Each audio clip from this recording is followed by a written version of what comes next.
Call Lamar City Council regular meeting to order Tuesday, January 20th, 2015. Could we please stand and with me and say the pledge? I pledge allegiance to the flag of the United States of America and to the republic for which it stands, one nation, under God, indivisible, with liberty and justice for all. Thank you. We have roll call, Bev? Nelson? Yes. Knapp? Yes. Rexnick? Yes. Goodchild? Yes. Yes. Motion to approve the agenda. So moved. Is there a second? Second. Most been made and second to approve the agenda. All those in favor say aye. Aye. Opposed? Motion carried. Going right into our general, first of all, I want to welcome Austin from the Daily Sentinel, you people here in the chamber, and particularly you people that are watching over television at our meeting today. General discussion, the way we try to handle our general discussion is the fact that we ask you to state your name and address, step up to the microphone, and our council people are always willing to listen to any concerns you may have or compliments you want to give them, but they cannot make any decisions. So at this time, I'm going to ask if there's anybody in the audience that wants to be on general discussion. I'll ask once more. Either or none, we'll move on to the thumbs up award. John? Nothing, Your Honor. Nothing? The Lamar's got selected as the top 90 for Art Place America grant. There was almost 1,400 cities that tried to get it. Only one other in Iowa qualified. And if you look through the name of the 90, I think we were probably the smallest one. And we probably had the smallest budget. So hats off to those people, Main Street, the alley project, the cones, everything is done to get to this point. I think we're making a few people stand and take notice, and that's a good deal. I agree with that. That's quite an honor. Nothing, Ken? thank you. I do have one.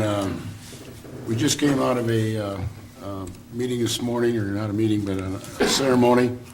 We had four of our citizens here in Lamar's that received the certificate merit awards, which is the highest that the American Red Cross has ever given for saving the life of Mark Ruba. If you'll recall, Mark went down July 2nd last year, and our public safety people, which included our fire and our ambulance, our police force, and Wells Security and Safety Department, essentially saved Mark's life. Mark was at the ceremony this morning. It was a very nice ceremony put on. I think it was Channel 4 was there. I know Clem was there, and Austin, I believe you had representation there. But at any rate, this is quite an award for these four people on the job they're doing, and it speaks very highly of our public safety program here in Lamar's, Iowa. Going on to C, our consent items. All items listed under the consent agenda will be enacted by one motion. There'll be no separate discussion on those items unless a request is made prior to the time the council votes on the motion. Today we have four of them. First one is approval of the January 6, 2015 regular meeting minutes. Number two is a list of bills for the period ending 1/16/15. Number three is a monthly financial statement for December 2014. And number four is the urban revitalization tax exemption requests. Does any council member have any questions on any of these? Motion to approve consent items 1 through 4. Is there a second? So moved.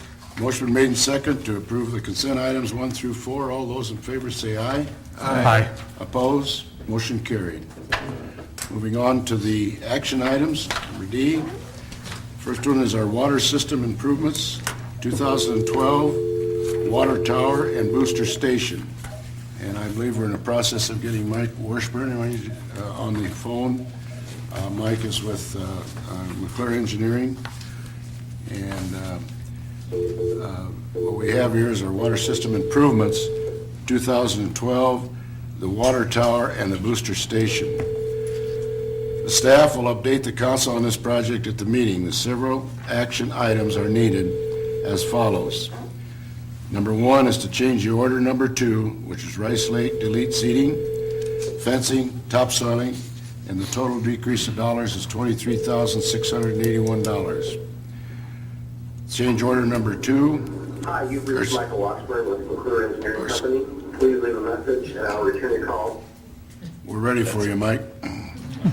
Change order number 3 is the Rice Lake delete part of the security allowance to total decrease the dollars of $12,764.55. The change order number 2 was this Cadwell tank, add and fencing as deleted from Rice Lake. The total increase was $18,370. And number 4, the substantial completion Rice Lake contract dated 11/25/14. Punch list is now completed, operational for 2 weeks. No work is currently occurring on the 3 projects. The 2 uncompleted projects will resume in the spring of 2015. The staff and McClure Engineering recommend council to approval of the 3 change orders and to accept and approve Rice Lake's contract as fully completed. The financial impact is the 2 decreases and 1 increase in the net cost, or the net decrease cost is $18,075.55. Scott, do you have anything you'd like to add to this? I do. Rice Lake's 2 change orders are offset by the Caldwell because Rice Lake is done, as is evidenced by the certificate of substantial completion, and the fact that we've been operating the booster station now for a couple of weeks.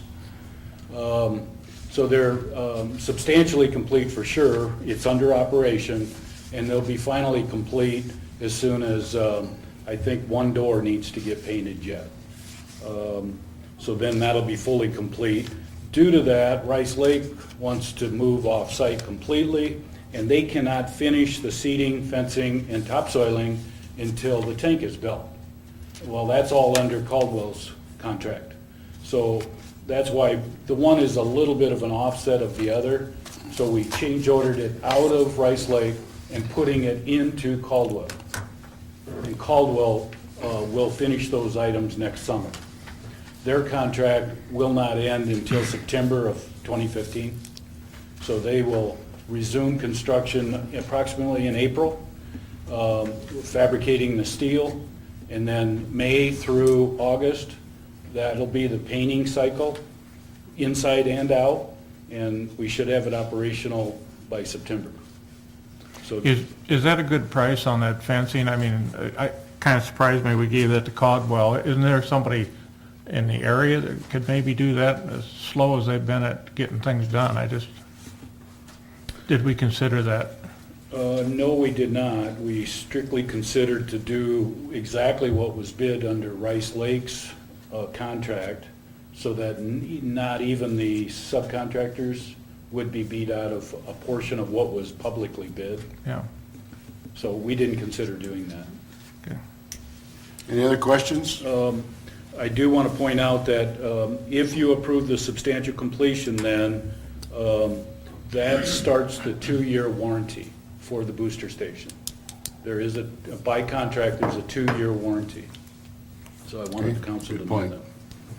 And then quick question for you on the fencing was moved from Rice Lake to Caldwell, but what about the topsoil and seeding?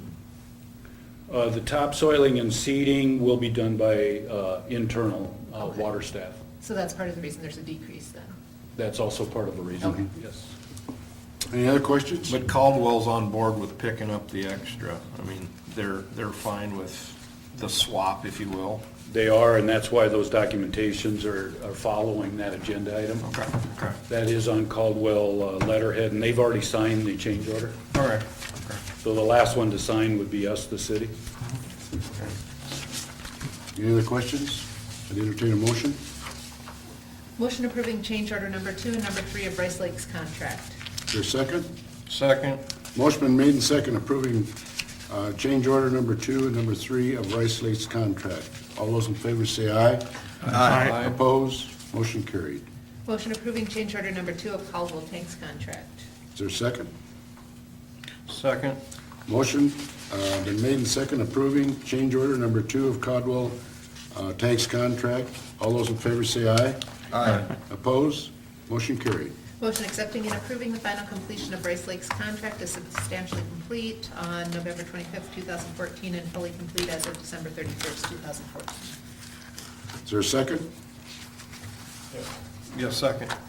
Motion been made and second, accepting and approving the final completion of Rice Lakes contract as substantially complete on November 25th, 2014, and fully complete as of December 31st, 2014.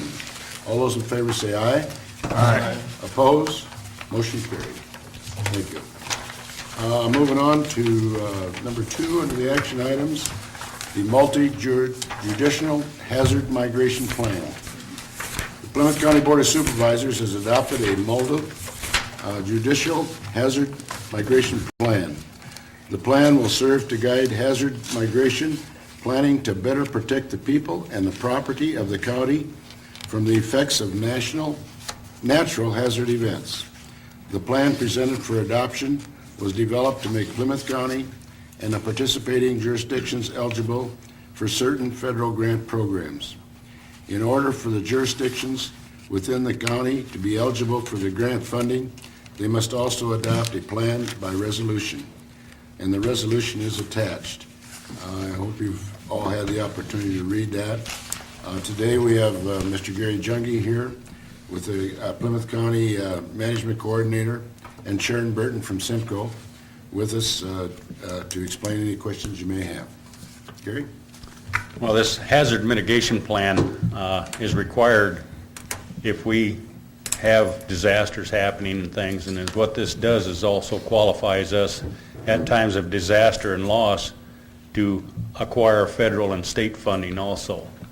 And this will come up every 5 years is the schedule that they have on it that'll be updating. So it's a process that isn't very long before we'll be starting it again. The present plan we have now through Simcoe, and it seems like it's been a long time, a lot of delays and things, but the communities have all made part of this plan also for each individual community, and then also we have a county plan that is an overall plan.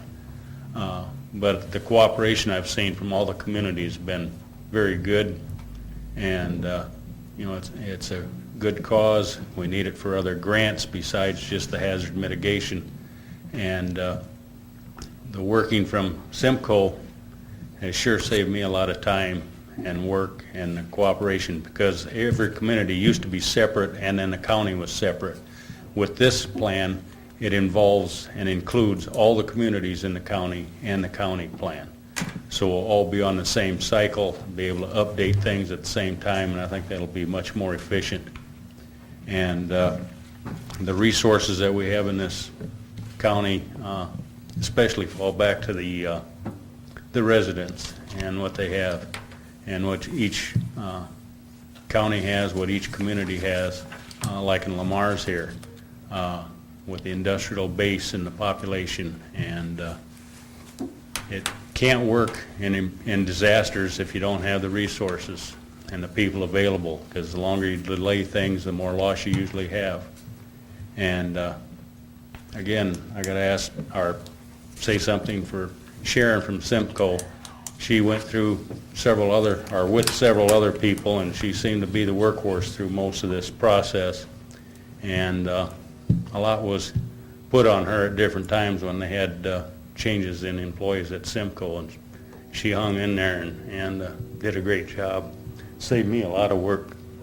And but as far as Lamar's go, their plan is great. I think we're very fortunate to have the resources in Lamar's that you have with law enforcement, fire departments, your city utilities, because when we have a disaster, you need some fast action, and the cooperation I've seen here also has been outstanding, and that's something to be proud of. So,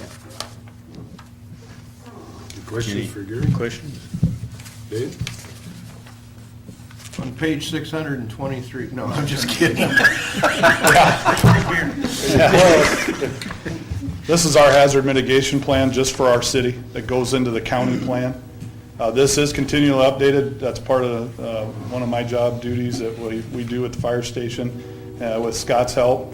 This has everything in it from our flood maps to the disasters that Rex can recall in the other end of town with tornadoes and things like that.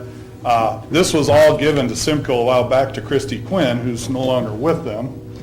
And it kind of got misplaced, lost, I don't know what you want to call it, but Sharon has done a fabulous job, as Gary said, of getting our stuff back in order, getting our plan current so that when we have floods or when we have disasters in this town, we're able to recoup that money from FEMA or whoever. So if you ever need to see our plan, we have the main copy or one of the main copies at the fire station. And it goes over our employer numbers and everything from our floods, our critical infrastructure mapping, which Jim Conley is currently working on next year. As Gary said, for our next 5-year update, we're already working on the mapping and some of the added things like our new public works building and things like that that we have to have on that critical facilities map. So this is a work in progress, but thanks to Gary and especially Sharon, as I said, for all the work they do. Thank you, Dave.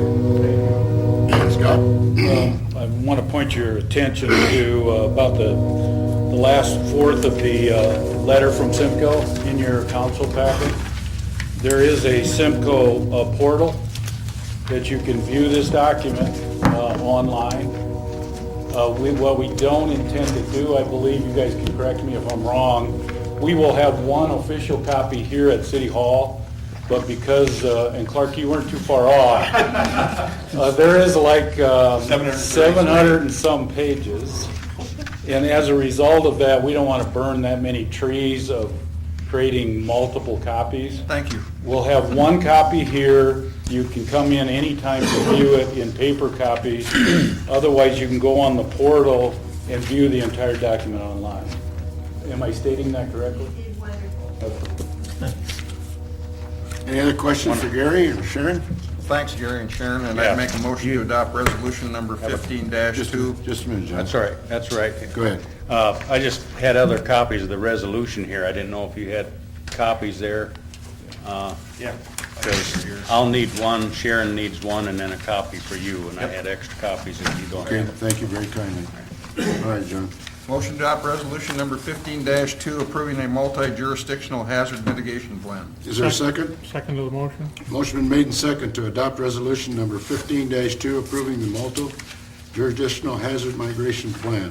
Do we have roll call on that, Beth? Erke, Yes.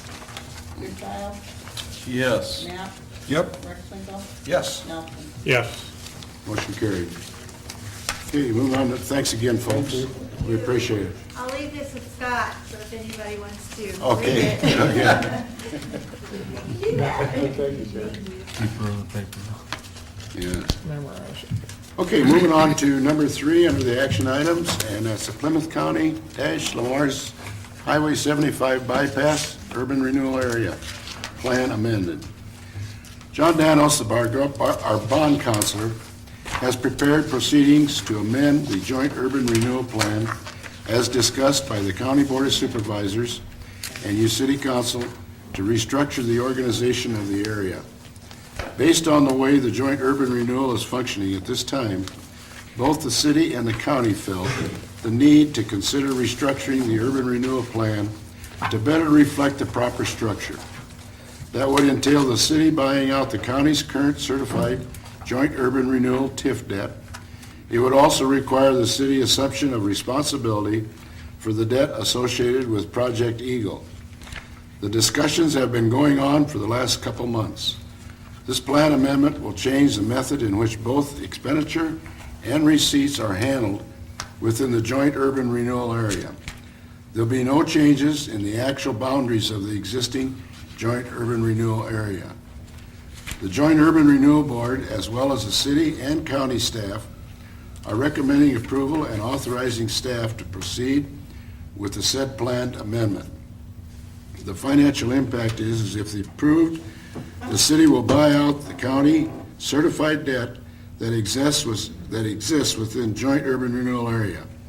That debt amount is approximately about $2 million.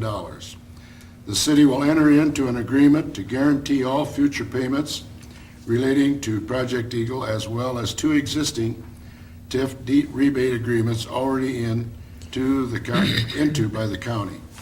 Once approved, the city will begin receiving all of the TIF dollars generated from the existing joint urban renewal area. Want to comment anything on that, Scott? We didn't include it in the council packet, but there's several other documents that Dorsey Whitney had created for us. And those documents are needed in order to do the publications, to establish this public hearing, to give notice to the school and the county relative to the plan amendment. And it seems a little quirky that we're giving them notice, but you got to realize we're doing a plan amendment, the county's doing a plan amendment, we've got to give them notice, they've got to give us notice. So it's just a legal little circle that we're in. But anyway, we've got all the necessary proceedings from John Danos now, in addition to this resolution. And yesterday morning, we did have a joint advisory board meeting, and they did in fact ratify to proceed, recommended to proceed. It'll take approximately 2 months to get all the right hearings and all the right votes on the meeting. Once we get done, we'll pick up about $1.3 million of TIF revenue from that district, and that's going to allow us to pay $1 million off a year for 2 years to get the county paid off, and still keep current on our other debts inside the TIF. Thank you on that, Rex. Also, I'm going to share with you on January 20th, to adopt the resolution setting the date of the hearing, so we will have hearings on it, on the renewal, urban renewal plan amendment. On February 17th, they will hold a hearing and approve urban renewal plan amendment, and the same date, set a date for the hearing on the TIF agreement with the Plymouth County. And on March 3rd, to hold a hearing and approve TIF agreement with the Plymouth County. And the Board of Supervisors on January 20th are going to be holding a hearing, February 17th, hold a hearing, and March 3rd approve. So if there's any questions on hearings or dates or times, just let us know and we can sure get that information to you. Motion Okay. adopting resolution number 15-3 established in February 17th, 2015 at 12 p.m. for a public hearing on the Plymouth County-Lamar's Highway 75 Bypass Urban Renewal Area Plan Amendment. Is there a second? Second. Motion made and second, adopting resolution number 15-3, establishing February 17th, 2015 at 12 p.m. for a public hearing on the Plymouth County/Lamar's Highway 75 Bypass Urban Renewal Area Plan Amendment. Do we have a roll call on that, Ben? Rexlinko? Yes. Goodchild? Yes. Knapp? Yep. Nelson? Yes. Burgess? Yes. Motion carried. Okay, ends our action items. Moving into discussion. John, you? Nothing, Your Honor. Clark? Yes. Everybody would like to know what's happening with the street light. Good question, see, I asked that earlier. Yeah. Well, no, but it's not just us that want to know. That was going to be in my report. We have ordered a new cabinet. The old cabinet is no longer fixable, no longer really can be serviced with parts and so forth. It's old enough. So we have a bid from General Traffic Control of $10,166 to replace that entire cabinet, which is the controller for the lights.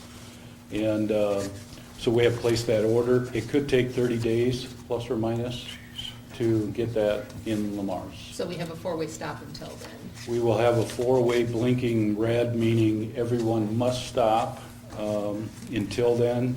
General Traffic is trying to find maybe some used parts that could be slipped in there just to get by for these 30 days. To date, I have not heard that they found any. And then that's just for the cabinet itself. So I know at one point we had discussed possibly going to some LEDs for the signals and everything, but that's totally separate. Well, the signals themselves have had LEDs for probably 10 years. The luminaires up on the very top, those are incandescent, and so we do hope that under this energy management program that we're involved with, that LEDs will go into the, I'm going to call it street light instead of a signal light. It'll go into the street light up above. So that'll be a separate project. Does that answer your question, Glenn? Be patient. Yeah. I'll go part B on that. That means that we can't move them from like First or something down that we have in town? There's no compatibility with other lights in town? They might be compatible with First West or First North. I'm just thinking that if it's gonna be that length of time, Off the highway. it's a better place to take it off of 3 and move it to another street in town, if possible. Aha. And I knew I'd eventually get them to stand up, I just didn't know. Scott was doing a fine job. That is the master of your system for downtown. It controls both the other boxes, so that isn't feasible to do. Now, if it was one or the other, we could do that. Okay. That is the master, so we're Okay, I was married just to what we have. trying to avoid the next question. It was a good idea though, Yeah. Rex. Okay. Okay, then, You could stand out there and push a button I and change it. just, It really seems to be functioning. For some reason, people understand blinking red lights. Yeah, I noticed they all stop. For the most part. Yeah. close enough. Okay, So then, can I continue? yeah, go ahead. Okay, so, I know Bill and Bev can probably do a better job than this, but one of the reasons we're doing the Lamar's joint urban renewal back to just the city versus joint is the state of Iowa entertained this project called Reduce the Commercial Rate and Backfill It. And there's a formula that you're supposed to put into a flow chart to create the number to put in your budget report that we're going to talk about later. Well, that flow chart in that report doesn't work for the city of Lamar's because of the joint urban renewal county situation. And these guys spent a day between the two of them on the phone with the director of Iowa Budgetary, and he couldn't make the computation work either. So we don't even know really what the backfill is. The backfill actually got down to finally a number that's been there for 2 days now, so we feel pretty good about putting it in there. But it actually moved 250,000 plus or minus within a day's period of time with the director doing the computation. So there's obviously nobody that really knows how to do what we're doing. And obviously, on the same token, the backfill is kind of a significant item since it's a $100,000 line that may end up being a $200,000 line next year. So it's pretty obvious that we shouldn't be trying to do this joint overlapping, underlapping district, and that's one of the reasons we need to get out of it. But at least as my last conversation, I think Bill and Scott and Bev think the number's okay. Rex still has some questions with it, because he always does. But I think we can tell it's not something that the state wants to deal with. And they feel very uncomfortable with it. Rex, while you're on this, maybe tell the public the reason for the backfill. Make sure they Yeah, understand it. 2 years ago, when the legislature decided to reduce commercial tax rates, they decided to reduce commercial tax rates to make it more efficient for the commercial people to do business in town. They also decided to change the apartments from commercial to residential over time. When the commercial tax rates get reduced on a yearly basis, the state has agreed for 2 years to fill that void of reduction in state, in local revenue, only for 2 years. They state publicly that they want to continue the backfills for a long time, but they only have committed to 2 years, which the second year is coming up. On the apartments, where they're reducing it from 100% to 55% over time, they're not going to backfill that. They're just going to let the states take in less revenue and hopefully come up with deductions in bills. So it's You know, the people that get their property tax bill, if they're commercial and they saw a decrease last fall for the first time, they're going, well, this is a great deal. Well, the only reason they can do it is because the state had money sitting in a bank account that they actually gave some of it back to the city. But they're only planning on doing that for 2 years. If it doesn't continue after 2 years, I think what they projected for the city of Lamar's, after 3 or 4 years, it could be as much as $500,000 a year in property tax revenue. And that's kind of significant because our total property tax revenue is about $4 million. So if we talk about the fact that we're not getting revenue or property taxes are difficult, and I've been on the whiteboard a few times in my 20-some odd years trying to explain property taxes with just the rollbacks and the change and the rates and all that kind of stuff. But now they put a whole nother level of complexity on there that the average person cannot figure out. I think we've even had the Daily Sentinel a couple times try to explain it and put examples in the paper. And then they got a lot of people to try to ask them questions and they couldn't answer them either. So it's not a very simple process, but they've really complicated it up. And when they don't even understand how to do the formulas, even though Stacy up at the county, Bev and Bill are giving numbers, trying to figure out what it is, and they still can't come up with the right number. It's kind of scary. Is that a good enough explanation, John? I believe so. Yep. I'll- Okay. I'll leave it at that. That's exactly. Any other questions? Do you have anything else, Ray? Not right now. That's it. Nothing, thank you. Okay, Scott?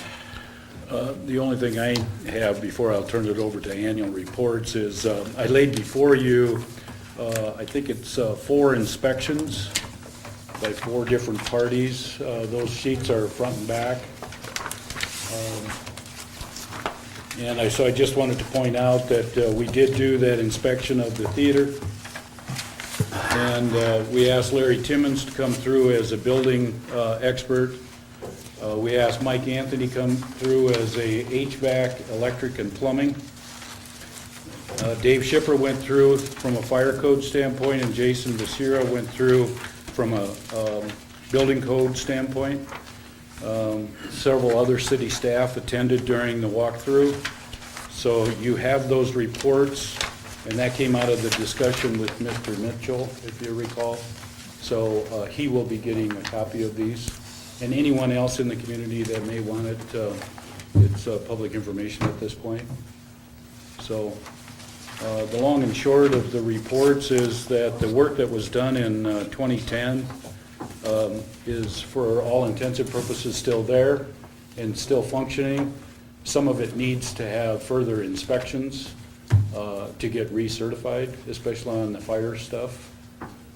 But all of that work that was done, I think that was somewhere just south of 800,000.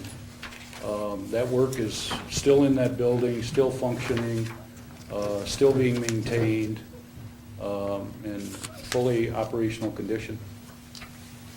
Thank you, Scott, for that report. Okay, at this time, we're going to get the annual reports, and I see fire is the first one on the list, so Dave, you want to give us your report? Thank you, Mayor. Hopefully you all got a copy of our annual report for the fire department. I'll just skim through it, and then if there's any questions at the end, we'll entertain those. Inside the front cover was the membership for 13-14, and then the next page was the end of 2014 to your current membership. We have 26 members on the fire rescue department. 2 of those are full-time, and the rest are paid-on-call volunteer staffing. The next page is our year-end totals. As you can see there, we had 413 calls for the year. That's the highest call total the fire rescue department's ever had in its history. And then the call breakdown is there for the city, rural, and mutual aid calls, and then the type of calls that they were is listed below. Total fire loss in 2014 was $1,216,600. That's an estimate. Of course, some losses we don't get reported, or they're minor and they don't get added into the total.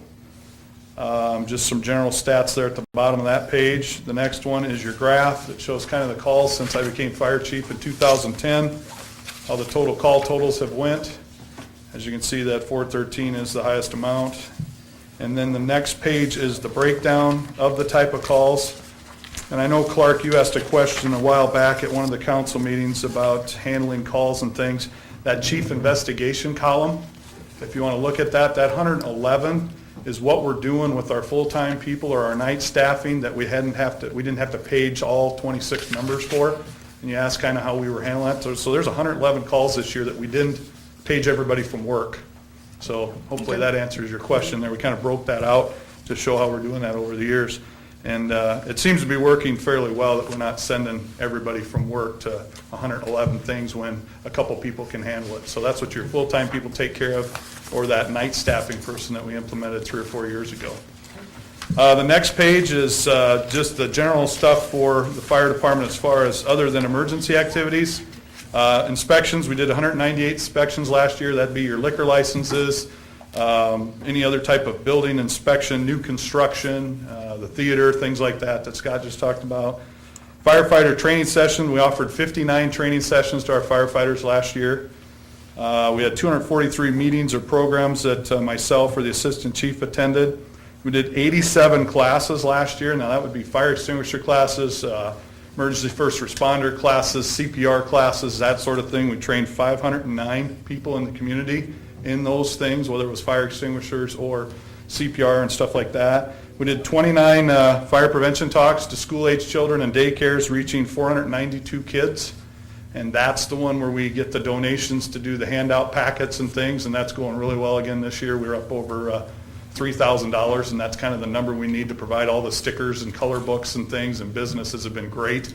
That's all donated money, and we brought all that in for this September, so we're sitting good there. We had our pancake feed that we had 465 people show up. That's one of the biggest ones we've ever had. Great community support. I can't say enough to the citizens of the city and the county that we cover and the people that show up.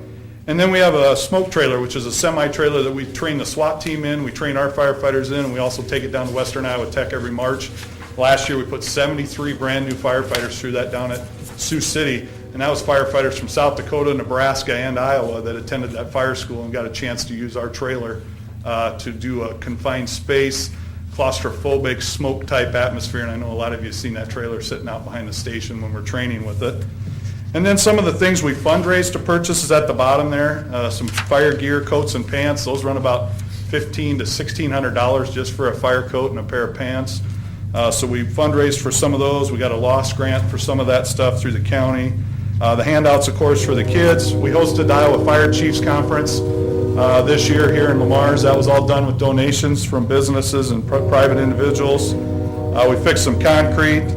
Emily's donated us some beds for the night staff over at the fire station. We got our mural done on the back side of the wall. Looks great with donations. And then recently we obtained a United Way grant to buy stabilizer struts to hold vehicles that are on their side. We're waiting for those to come in. We had that call yesterday where we had to try to prop a vehicle. Didn't have those struts yet, but they're on order. But we were able to get the gal out yesterday. And then the volunteers bought a $11,000 thermal imaging camera with donations. Brand new one. The last camera was bought, I think, in 01 or 02 after 2 little boys died over in a fire in Akron. Everybody in the county bought thermal imaging cameras. We just updated that with donated money and bought a brand new thermal imaging camera, state of the art, and it is awesome. It really is. The next page is some of the donated hours that your firefighters give that you don't have to pay for. At the bottom there's the big number, and this is just a few of them, 768 hours free to the citizens in the city for firefighters that give their time for schooling and classes and extra community events and things like that. Next page, Captain Doug Harms, who was second in command when I became fire chief before we hired the full-time assistant, retired after 27 and a half years. Doug had a medical issue that forced him to retire. He wasn't ready to retire, but we'll be honoring him at our banquet this year. And Doug still helps us out with fire prevention stuff for the kids and things like that. We just can't put him on the fire truck anymore, but he's still helping us out on the backside. The next page is Firefighter of the Year. That was awarded in 2014 for his service in 2013 to Jordan Cave. Jordan completed his National Firefighter 2, which is the highest level of fire certification in the country, last year, and also became a hazardous materials technician for us to help us out with all the ammonia and different things we have in the community. Jordan works at IML here in Lamar's. And then the last 2 pages are just some picture pages of things that happened in 14, different accidents, different fire scenes. That first picture page down at the bottom right, that was the plunge for Langdon. Yeah, we had a couple crazy guys jump in our portable water tank that night, and so we had a little fun with that. And then, of course, that second page is also some incidents that we had and different functions that went on during the year. With that, our new fire truck is done. Here it is. It's beautiful. It's completely finished. It is on its way to San Diego right now. And as you recall, that saved us thousands of dollars in allowing them to demo it and show it off to different communities. So it will be in San Diego next week. Firehouse World, the biggest fire show in the world on the West Coast in San Diego. And the mayor and I will be there to represent Lamar's and explain our city to everybody and kind of show off our newest truck. And then it goes up the West Coast through Oregon and Washington State and through Colorado. The last stop will be Grand Island, Nebraska, which is Nebraska State Fire School in May. And then we are due to get delivery about May 20th of this truck. And then we'll have a little time to get it all put together and get everything mounted in it and get it in service.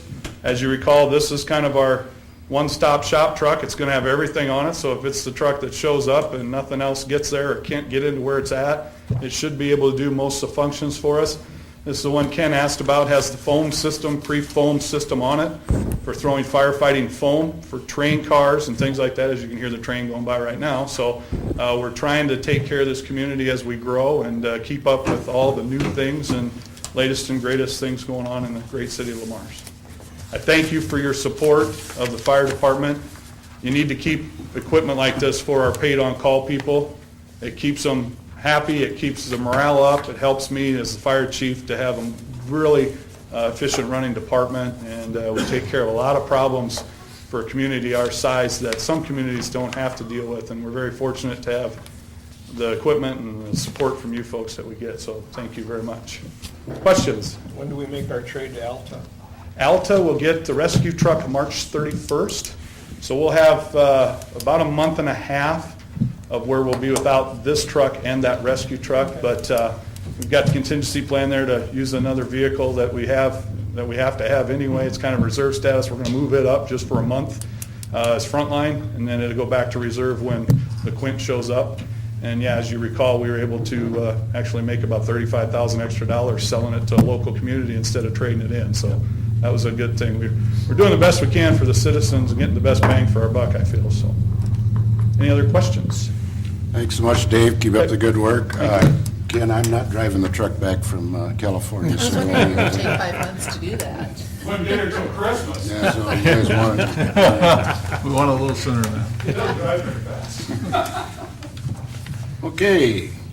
The next one is, who we got here? Brad with the Parks. All right, yeah, I'm reporting on the public facility side of the Public Works today.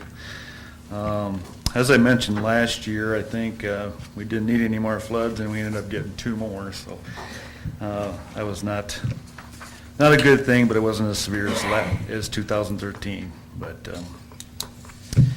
considering the 2 floods and the rainy season, the mechanical breakdowns, and the staffing issues, I think we had a pretty fair year last year.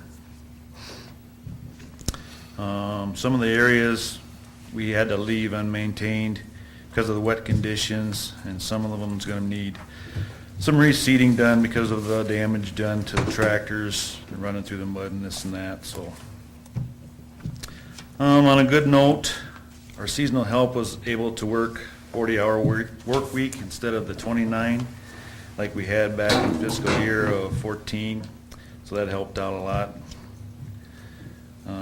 We had no major accidents last summer, so that's a good thing. And with the heavy workload from the floods and the maintenance issues, the decision was made to hire 3 more seasonal employees to run our full-time personnel's equipment, therefore freeing them up to work on other maintenance items. This was done later in the season, and it turned out to be very productive for us. As you read in our quarterly reports, a lot of miscellaneous tasks were done other than our regular scheduled duties. Just to mention a few, we regraded the area on Black Hole number 5 at the golf course to drain the water back to the creek instead of holding the water in that area when it floods or we have a heavy rain or something. Hopefully this will keep that area dry and open for play this coming season. Some remodeling jobs were completed at the library, Fire Station 2, and Police Station. We built a few park signs out of some recycled materials and installed them in a couple parks.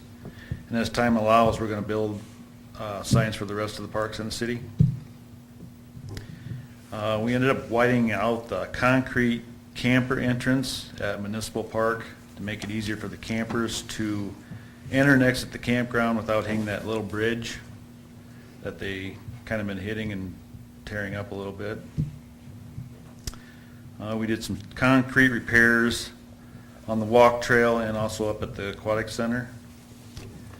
We worked on the drainage tile and interior finish work at the new golf course maintenance shop. We were also involved with the grade work and seating of the Memorial Plaza that was installed out at the Little League ball fields. Some re-landscaping and reseeding was done in a few of the parks this year, as well as the Olson Center and the north end of Central. We got more new asphalt was laid on some of the remaining roads in Memorial Cemetery. The grading, backfill, and seeding was all completed last fall. We have done a lot of in-kind work at both the new golf course, maintenance shed, and our new public works building. We applied for a few grants. We were awarded the Paint Iowa Beautiful grant, and that was used to paint the Polster Park building. The old siding at the senior center was removed and replaced with some new siding. A roof was also built over the HVAC system at the aquatic center to keep the unit out of the elements and running more efficient. On the cemetery side, we had 43 burials last year, 16 of them at Rest Haven, 27 at Memorial. 2 of them were baby burials and 9 of them ash burials. I guess I'd just like to thank the staff and all the volunteers that helped us throughout the year, this year, for all their hard work and efforts. And in the season to come, we hope to get started on the new CBP projects and receive more grants and accomplish more in playground maintenance. So, that's all I Very have. good. Any questions for Brad? Thanks, Brad, for all your work. Yep, doing a good job, Brad, thanks. Okay, the next one is our great code enforcement individual, Jason. Well, before you have the 2014 report. The first page just kind of gives you a summary of certain aspects of the department, I guess. Notices that have been sent out. And what I did this year is put in red, comparing it to what last year was. And you can see up quite a bit of notices. Abatements are up. Money spent is up. Everything on that top half is up from last year. I don't know if there's any specific reason why that is, but they're all up. Mowed more lawns, removed more snow, spent more money on that stuff. Phone calls from citizens is up. Building inspections are up. And then that bottom line, 27 can get changed to 30 after today's actions. Those 3 additional ones, and then the 66 total since that program has been around. And then that chart at the bottom just explains, just compares 14 to 13. As you can see, new homes were down by only 2, but the value of those homes is up from last year. Larger homes, construction costs are up, so that's why that's an increase. Following pages, just the same as every year I put in here, I compare the last 10 years for residential homes and those values.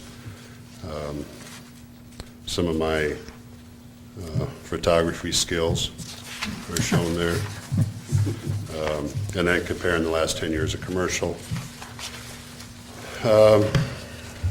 Just on a side note, Iowa code requires that cities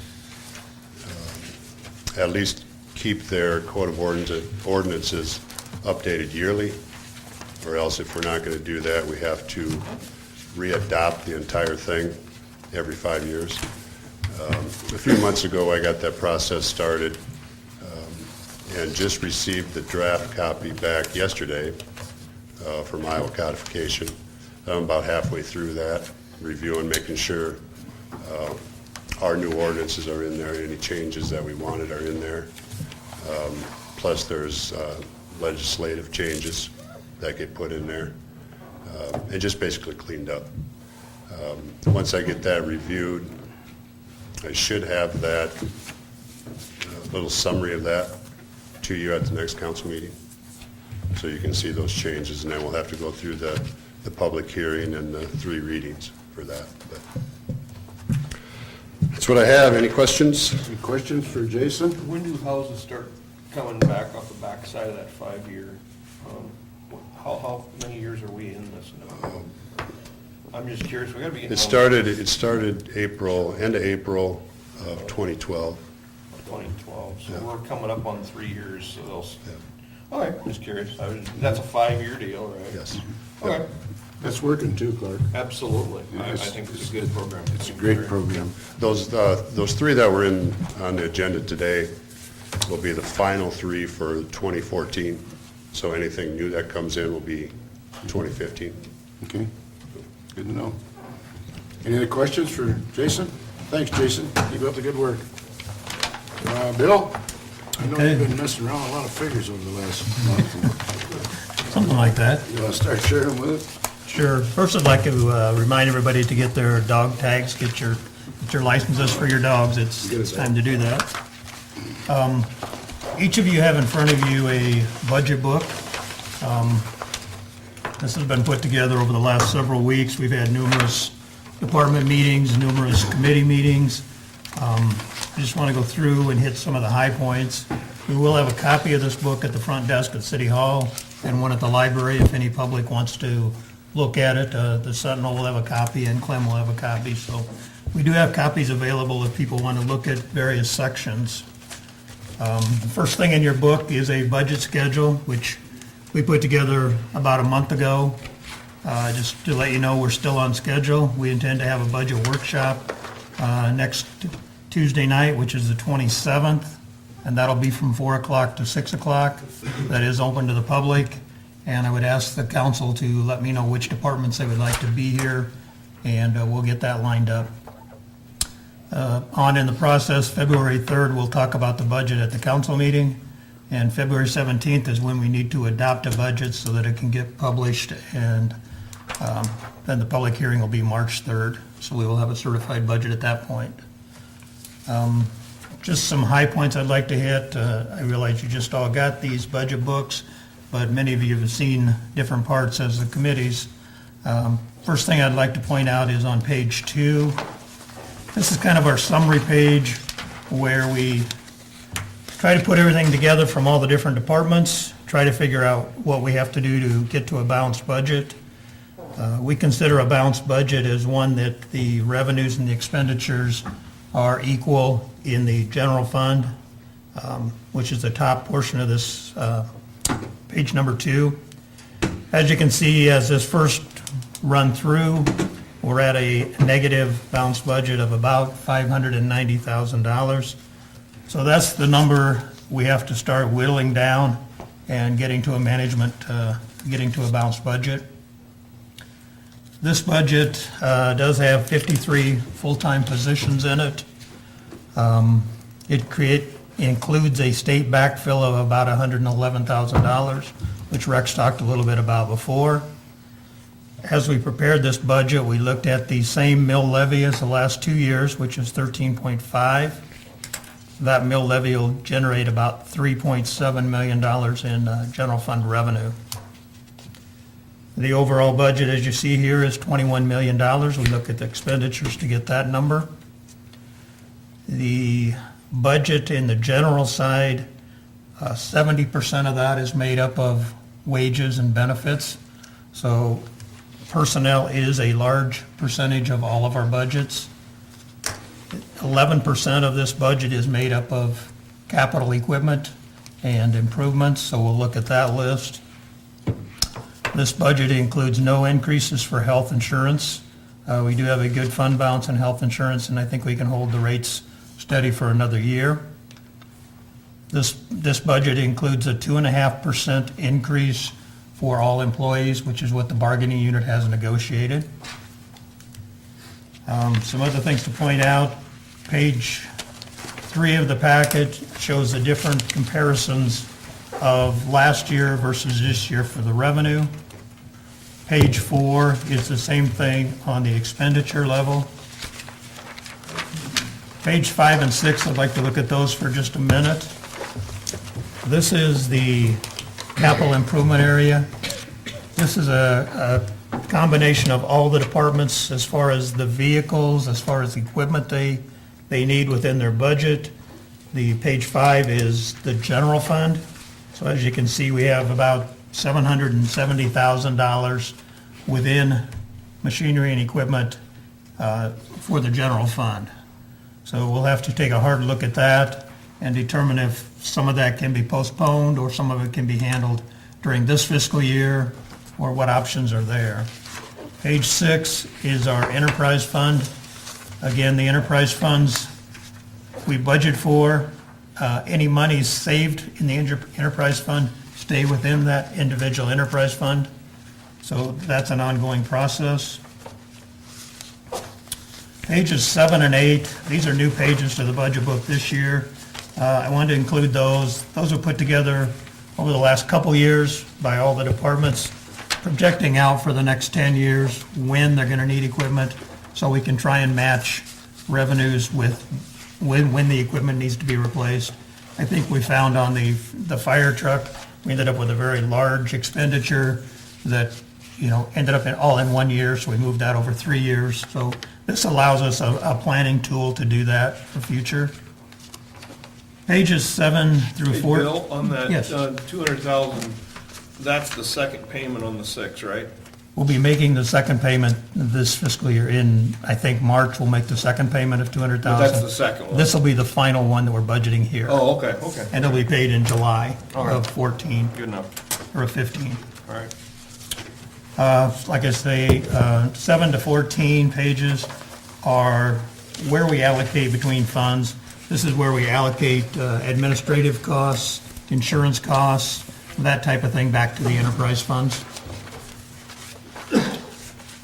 Page 22 is where we start with the tax information. The first page of that shows you that we are, trying to hold the levy at the 13.5, and what that does compared to last year. If you have a $100,000 house, because the rollback has changed from 54.4 to 55.73, you will be paying more taxes even though we're holding the levy at the same rate, and it has to do with the state rollback number. And you see on the bottom, the commercial and industrial, in FY14, that was 100% taxable. FY15 rolled back to 95%, and FY16 is where it rolls back to 90%. And that's where the backfill comes into play. The state has agreed to fill that. FY16, they're still going to fill that. They've said they'll fill it in future years, but they haven't funded that. So it's only funded through FY16. Pages 25 and 26, those show the taxable valuations by the individual taxing districts. And that's also broken down by whether it's residential, commercial, industrial, et cetera. It's almost the same as last year if you look at all of the taxing districts together. Just a very minimal decrease. It's about $493 million worth of taxable property.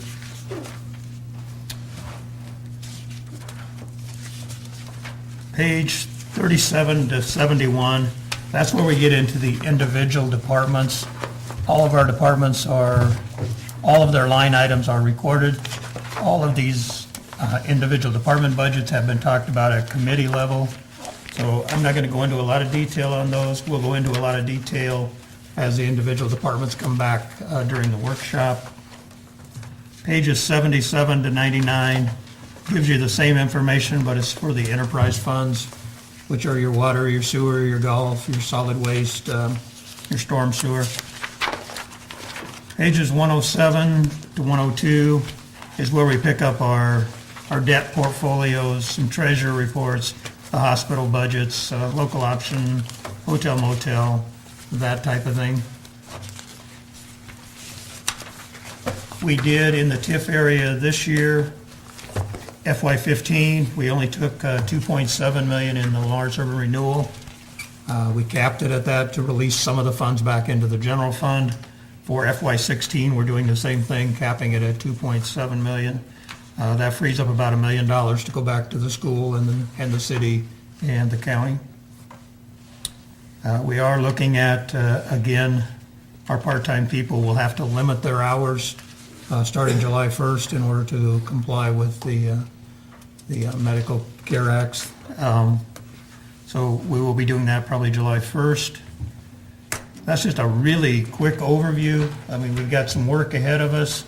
I'd like each of you to spend some time going through these budget books and get back to me. Let me know any questions you have, anything additional you'd like to see, and what department you'd like to see for the budget workshop. Kind of gone through it in a hurry, but I just wanted to get it out and give you some time to review it, and then we can go into more detail. Questions for Bill? Bill, I just want to share with you that on behalf of the council, I want to thank you. You're well organized. These figures are invaluable. They're well planned out between you and Scott and the staff and your people, and I know you've put a tremendous amount of time in on this, and we're real proud of it. Well, thank you, and I want to say thank you to everybody up here who's spent countless hours so far. We've got many more to go, but we'll get through the budget process and move on. I think this is a good example of why our city is where it's at financially in our program here in the Mars. And we've got a great city, and doggone well taking good care of it, so I want to thank you. Okay, at this time, I will